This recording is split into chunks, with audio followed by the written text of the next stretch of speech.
Hi there, this is Daniel with End Time Country Living, and on this video I just want to quickly show you guys a little bit about how I am thinning my apples so that they will give better production and less likely to have disease and other insect problems in them.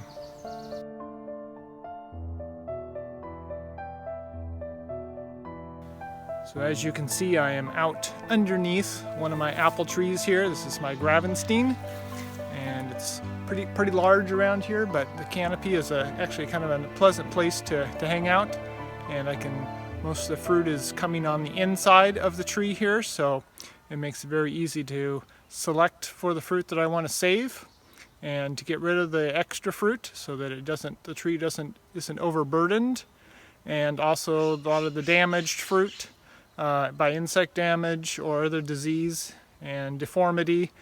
Get rid of those and just select for the best. So you can see in this area here we have quite a bit of apples that have been pollinated and set, and I'm going through and finding the different clusters that there are. So each there'll be a little spur, and one of those spurs could have up to maybe 7 different fruits set on them. And when the fruit, especially on a Gravenstein, which have very short stems, when they are touching together, a lot of times their insects will use that as a point of entry, kind of as a way to protect themselves and keep birds from finding them when they're going in. And so a lot of times the two touching fruits, there'll be a hole where some kind of larva has gone in there and turned into a worm. So I'm basically thinning out, removing all but one fruit from each cluster so that it'll have the best results and less likely to have disease and other insect damage into fruit. So here's an example of 3 fruit that are very close together.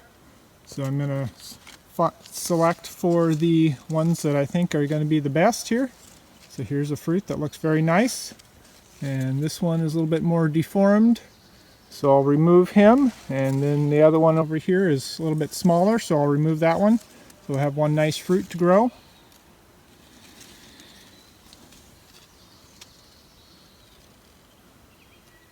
Here's an example of 3 more fruits. You'll notice the one on the top there is quite a bit larger and nicer than the other 2, so I'll remove these other 2, so this one will have more energy going into it and it'll get much larger. So one of the best tools that I have found to thin out fruit is a pair of shears here. That's one that's a curved pair is very useful and also very thin. Notice they're very kind of needle-nosed, and so this particular pair is made by Vaca, V-A-C-A. And these are not a high quality pair, but they're kind of intermediate towards low end, but they still function very well.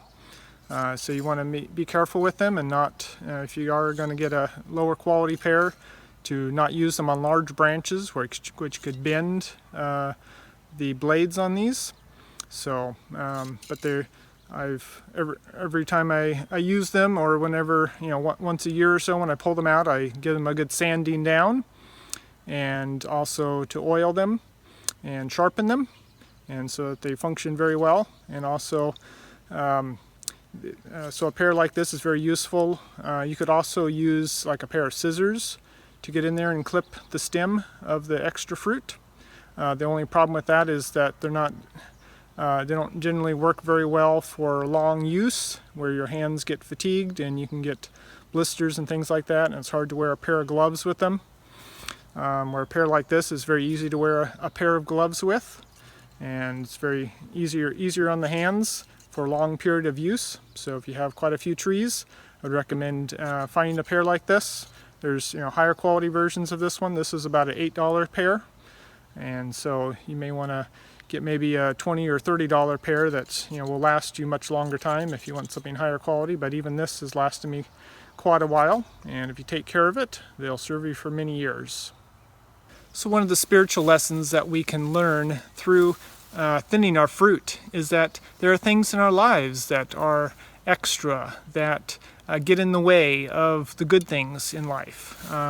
So we need to consider and pray about those things in our life that may be distracting us from spending quality time with God and from doing the good things well. If we are rushing through everything and we don't take time to do quality work, that can have a negative impact on everything that we produce, everything that we accomplish.